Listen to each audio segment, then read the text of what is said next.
Assalamualaikum warahmatullahi wabarakatuh.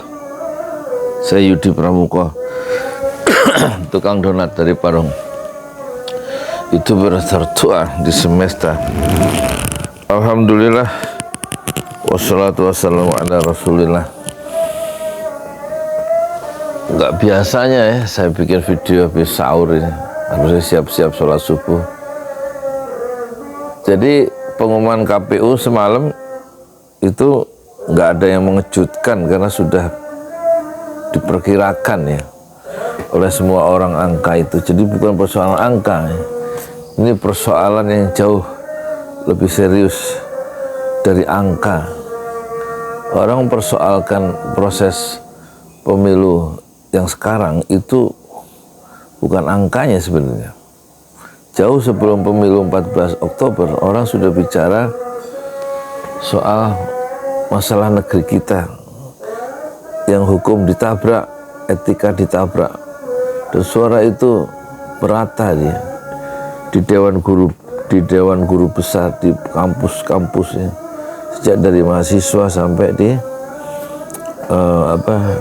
dosen, alumni perguruan tinggi, dewan guru besar, di kampus kecil, menengah dan besar, termasuk juga asosiasi perguruan tinggi Katolik se-Indonesia. Itu semua speak up ya, semua ngomong memperingatkan rejim ini supaya kembali ke nilai-nilai dasar demokrasi. Malah ada tuduhan balik dari rejim bahwa kampus itu hanya mendukung salah satu paslon ya. Dan itu hanya hak, dan mereka ngomong gitu merupakan hak demokrasi mereka. Dan tentu tuduhan itu mengecewakan ya guru besar itu, karena masalahnya lebih serius dari soal penggunaan hak demokrasi. Dan ini bukan soal orang mendukung sebagai seorang yang istilahnya partisan ya, tapi persoalan nilai-nilai etik yang sudah disentuh dengan cara yang kurang ajar ya oleh politisi-politisi yang kelewat batas ya. Dan pengumuman semalam itu tidak ada yang mengejutkan ya, karena memang semuanya sudah bisa diperkirakan, bahkan jauh sebelum pencoblosan itu dilakukan, sehingga beberapa tokoh mengatakan pemilu sekarang adalah pemilu yang paling buruk ya sepanjang Indonesia merdeka.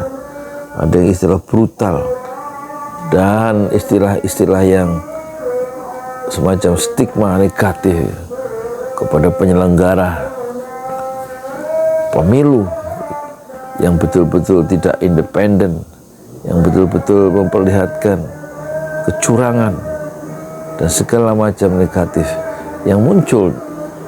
Penilaian-penilaian negatif itu bukan hanya dari masyarakat biasa, tapi justru dari ahli-ahli hukum tata negara. Dan modus-modus kecurangan itu, cara-cara kecurangan itu dilakukan malah didokumentasikan ya, dalam sebuah film dokumenter yang panjang, Dirty Vote, 1 jam 57 menit. Ini tidak pernah terjadi pemilu sebrutal ini ya dalam sejarah Indonesia modern kita. Betapa bansos digelontorkan dengan gila-gilaan sebelum pemilu hanya untuk memberikan pengaruh terhadap masyarakat untuk memilih calon tertentu. Pengerahan TNI, pengerahan aparat dari atas pejabat tinggi negara sampai desa itu betul-betul dikerahkan untuk mendukung calon tertentu, dikumpulkan perangkat-perangkat desa itu di GBK dan dihadirkan calon itu, sehingga termasuk satu pengkondisian yang tentu saja dibalut oleh intimidasi, oleh tekanan, dan semua itu sudah terbongkar, semua itu sudah terbuka ya. sinyal-sinyal itu sudah kita tangkap bersama tentang adanya istilahnya itu kecurangan, ada istilah yang kemarin dikeluarkan oleh Anies, ada ketidaknormalan, ketidakwarasan, dan semua itu harus disikapi dengan cara yang lebih beradab ya. Kenapa lebih beradab dan tidak dengan melibatkan agitasi terhadap masyarakat buat melawan kecurangan ini, tapi justru harus dihadapi dengan jalur-jalur yang sudah disediakan oleh konstitusi, oleh demokrasi sendiri, yaitu melalui jalur hukum. Hal itu dimaksudkan supaya perjalanan demokrasi kita itu tidak mundur, tidak setback sebelum pra reformasi, tapi justru yang diinginkan ultimate goalnya, tujuan yang dicapai pada level yang lebih tinggi adalah peningkatan kualitatif dari demokrasi kita dengan cara tidak membiarkan kecurangan itu, dan harus selalu dilawan dengan bukti-bukti, argumen, data-data yang sudah diverifikasi dan divalidasi guna memperkuat argumentasi untuk melawan kecurangan yang jangan dibiarkan berlalu di depan mata kita. Itulah sedikit catatannya. Barangkali memang inilah episode yang harus dihadapi oleh bangsa kita. Satu proses pemilu yang akhirnya harus ada ujungnya, yaitu kemenangan calon tertentu yang memang sudah diambisikan untuk menjadi pemimpin 5 tahun ke depan dengan segala cara, dengan cawe-cawe dari presiden, pejabat tinggi negara hingga perangkat desa. Satu episode kehidupan bangsa kita yang suram di bulan Ramadan. Saya Yudi Pramuko, tukang donat dari para YouTuber tertua di semesta Fasbir Sobrun Jamilah. Bersabarlah dengan kesabaran yang indah. Assalamualaikum warahmatullahi wabarakatuh.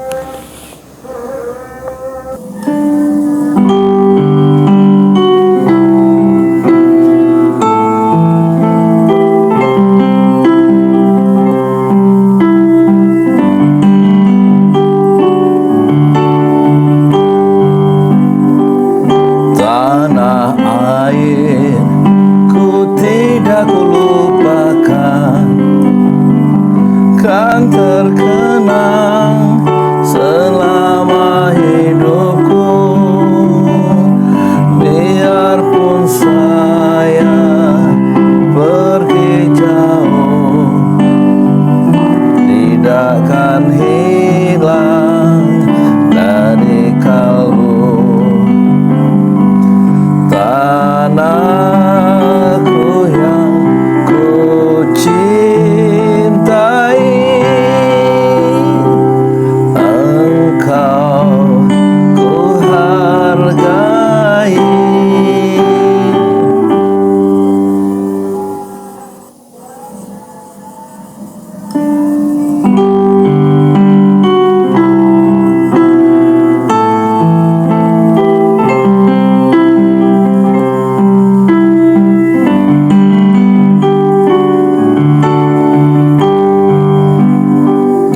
Walaupun banyak negeri ku jalani, yang masyhur permai di kata orang, tetapi kampung dan rumahku, di sanalah ku rasa senang. Tanahku tak ku lupakan, engkau ku banggakan. Di jalan Allah. Ini Masjid Enam Syuhada lagi dikunjungi sama Ketua Hilmi. Modal awalnya berapa Pak Yudi Pramuko? 750.000 Rp750.000 aja. Jadi ini 500 jutaan nih barang. Sekarang udah habis 310. Masya Allah, tuh udah pakai keramik, laponnya tinggal. Granit. Granit tuh kayak marmer. Tuh. Masya Allah nih, sampai juga kita ke sini. Masjid Enam Suhada, ngapa namanya Masjid Enam Suhada, Ya, Pak Yudi? kita mau mendokumentasikan perjuangan dakwahan nama anak muda pengawal Habib Rizik Syihab itu Masya Allah. yang dibunuh sama orang jahat di kilometer 50. Kilometer 50 ya. Itu kan simbol memperjuangkan dakwah itu kita harus memberikan segalanya untuk Islam kan ya, untuk Masya dakwah Islam. Allah. Dan nama anak muda itulah yang sudah memberikan segalanya untuk Islam. Masya Allah. Apa nanti nama pemuda itu ada juga di sini mungkin diterahkan? Mungkin namanya 6 syuhada. 6 syuhada Iya, itu, 6 syuhada dipasang di sini, 6 syuhada. Bipali, apa yang dikomentarin dari ini semua, Bipali? Masya Allah, luar biasa. Dari uang 700.000, kalau pengen ternyata bisa. Bisa. Allah kirim. Tuh, bisa. Ya, dengan Masya. masuk satu gang kecil, tapi Bapak ini luar biasa. Kecil tuh. Oh, Masya Allah ya. Satu call aja. Masya Allah. Perjuangan Pak Yudi Pramuko, YouTuber sejagat paling tua. Tertua di semesta. Tertua di semesta. Masya Allah. Tukang donat. Tukang donat. Tukang donat dari Paru. Ini saya laporkan dari lapangan ini, langsung dari Masjid Anam Suhada. Masya Allah. Dan ini dia. Dalam lihat ah. Tuh, lihat tuh masjidnya. Tuh imamnya di situ tuh. Malam-malam lagi kita. Masya Allah. Masih kurang nih. Atapnya katanya transfer aja.